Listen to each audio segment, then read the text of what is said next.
Pemirsa, antrian panjang terjadi dalam vaksinasi massal di Stadion Gelora 10 November, Tambaksari, Surabaya, Jawa Timur kemarin.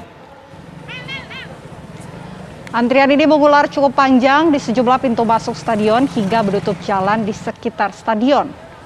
Kerumunan juga terjadi di dalam tribun stadion sehingga membuat petugas kewalahan.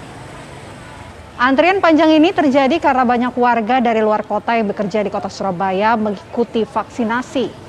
Mereka diminta oleh perusahaan tempatnya bekerja untuk mengikuti vaksin COVID-19 sebagai syarat dapat masuk kerja. Namun sebagian besar dari mereka ditolak oleh petugas karena tidak memiliki surat keterangan domisili dari RT RW di kota Surabaya.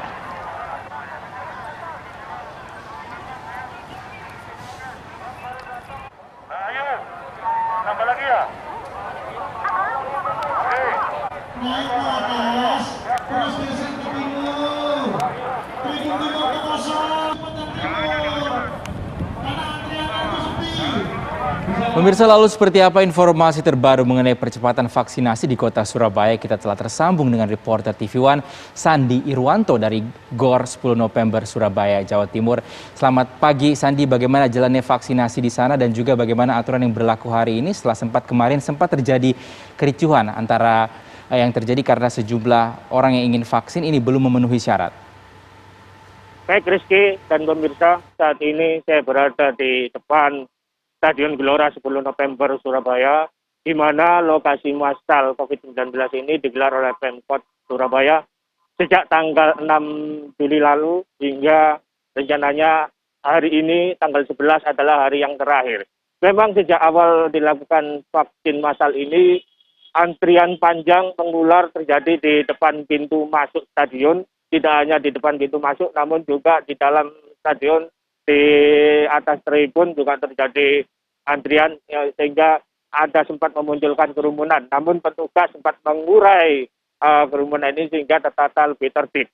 Hari ini adalah hari terakhir vaksinasi massal di mana yang digelar oleh Pemkot Surabaya. Pemkot sendiri menargetkan sekitar 50.000 orang yang akan disuntik setiap harinya. Di mana saat ini hari terakhir bisa jadi sekitar 300.000 orang yang sudah disuntik. Pada tanggal 11 ini, pemirsa, ada yang berbeda dari vaksinasi sebelumnya karena hari terakhir ini Pemkot mengkhususkan vaksinasi massal ini bagi anak-anak berusia 12 hingga 17 tahun.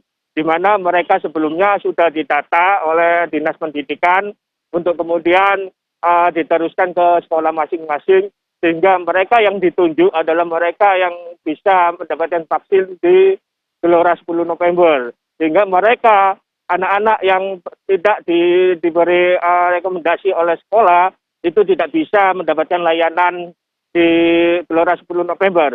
Mereka akan dapat layanan vaksin pada hari lainnya, yaitu di sekolah mereka masing-masing, yaitu petugas yang mendatangi sekolah masing-masing. Begitu, pemirsa. Terima kasih Sandi Irwanto melaporkan dari Surabaya, Jawa Timur. Selamat kembali bertugas dan jaga kesehatan Anda.